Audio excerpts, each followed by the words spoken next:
Okay, welcome. Been asked by some of the fans of the mullet to do some sort of styling tips and just give a bit more information on the mullet, and just to start with something that I got sent recently by the Bold Man. You might want to check him out. Great guy to follow. A lot of banter.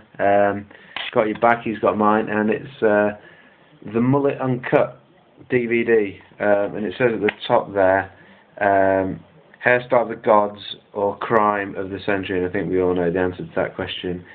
Things like pure genius.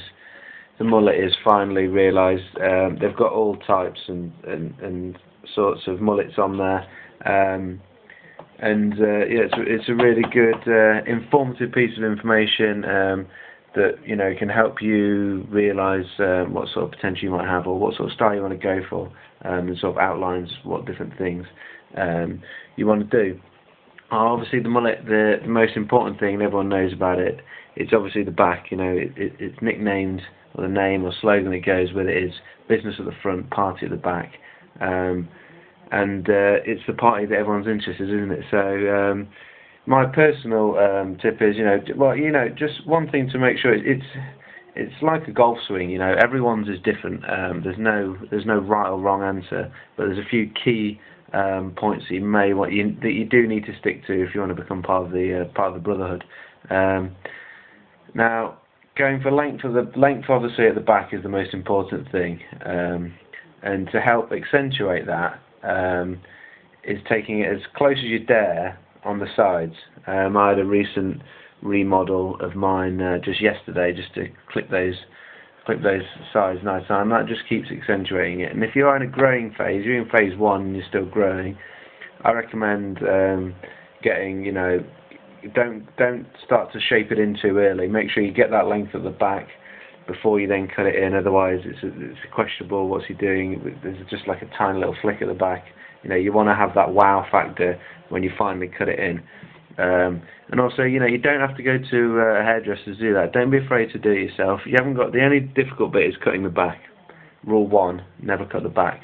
So it's easy to do. And then with the top, artistic impression, and sort of use your imagination, really. I've gone for this sort of spiking it up quite a lot and trying to sort of push it into slightly of a point, semi-ish. People go with the mohawk. We can just go for real business at the front, go for it really sensible on the front, and then just leaving the back with giving you the business at the front, part of the back effect.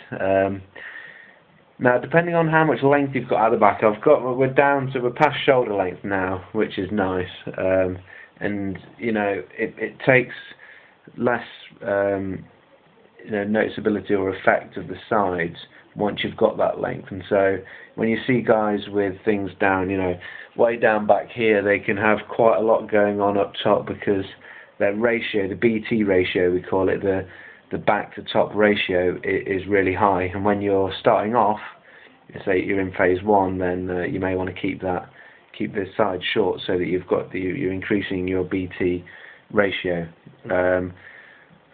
I'm currently in phase 2, starting to push on in towards phase 3 now. As it goes, phase 3 is when it starts to go below the shoulder line, and so then you're getting into that territory of those high BT ratios. And as it's stated in the Mullet DVD, once you get into that 90-10 ratio, so 90% at the back, 10% of length on top, then you're looking at a power mullet. And that's what we're going for. That's the holy grail. So you get there, send me some pictures. If you see pictures or you see people with mullets, wherever you are in the world, mullet watch, send them in, hashtag mullet watch on Twitter, post them in, let everyone see them, and let's spread the love. I hope this has been informative for you, and I've been Jacko the Mullet Man.